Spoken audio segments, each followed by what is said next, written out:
So then we are back with the more understandings from the time of the Second Tabernacle service. There we find in the Aramaic English translation of the word. This translation comes from the original manuscripts of the prophets of the Israelic lineage.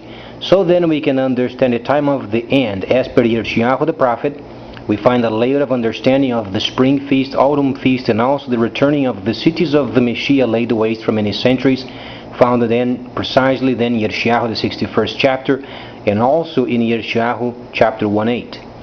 These obviously give us another layer of understanding of the 11th chapter of Daniel, where we find then the northern kingdom and the southern kingdom, namely then the northern kingdom, Soviet Union, and the southern kingdom, Africa. The eastern kingdom is found a couple of chapters later, then known as the dragon and Baal, dragon being then obviously China. After 2009, then United States has then obviously lost its position of world leader because China has then the leadership after 2009. These then give us 1,000 years of deceit from 1009 to 2009. Then we understand when we read Galah or Revelation, 1,000 years given to the Messiah because he was then born as the king, and until 1009, then from then on, then went the time of deceit until 2009. So then, during these 1,000 years, 800 years was given to Great Britain, and then 200 years given to America, and then those times are gone. It is the time for China, and the best way of having this economical crisis worldwide is by linking up with China and making sure Mr. Xi goes around the world making deals with the nations and linking them up with his system. It is an order, is not an option, because it comes from the Creator himself via his holy instructions.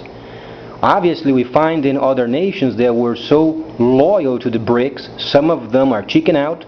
Unfortunately, some of these nations are involving themselves with a nation, United States, already not able to maintain its financial obligations with the world. And then nations are then having consequences as a result of it. So then, the results are very evident. Australia lost its prime ministership. The first lady prime minister, she then was deposed because she was not able to maintain organization in the country. Brazil has the first female president, and then it's showing itself the situation not able to resolve. Many protests, breakage, and then the system is not able to hold. And then during this month we find then the president involving themselves with the Americans and then printing more money festival. It's going to be ruined, and then the economy of Brazil must also be saved from these schemes and not end up as Australia. However, the new government of Australia is taking very seriously, and they are improving. But then the linking with China is a must, making the South Pacific the trading post of the Chinese, and then the South Atlantic, Brazil. Obviously then India, and then South Africa, and then obviously then Canada becoming then a distribution center of the Chinese. So then BRICS, as we understand in September, there are very clear objectives of what to do. Let's then read some of these, because then we acquaint ourselves with the agenda. So then, let's try to understand what this means for those who are obviously knowledgeable, maintaining their studies regarding then the world's market. The first objective then is this: growth through quality jobs and investment. Let me ask you this: as far as Brazil, from the 20th this month, how can we get investments in jobs and quality growth if the decision of the president is simply printing out more money? That's the first question. The second is growth through trust and transparency. How can the Brazilian government be transparent if they are sinking the country by generating more paper money without the backing up of the industry? So it's not transparent and can't have any trust. Thirdly, growth through then regulation. How can they regulate a paper money printing without having the proper industry background and growth, so then the money does not devalue? So there is no reason for the Brazilian president to go over there in the Soviet Union in September, because her objective is truly in printing out more money, and it's going to ruin our economy. United States is already ruined. The only advantage is if we purchase more USDs, United States can manipulate the price.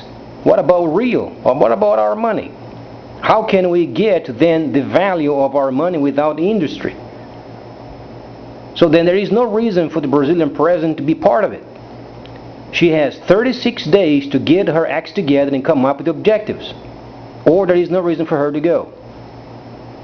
So then let's evaluate the Prime Minister of Australia, and she was deposed because she got herself involved with the Americans, and she wanted to then order 12 submarines and 100 aircrafts without having enough money to purchase those.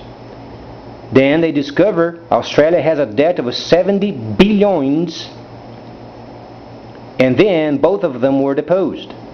So do you think then Brazil can stand this ransack of the American scheme? No.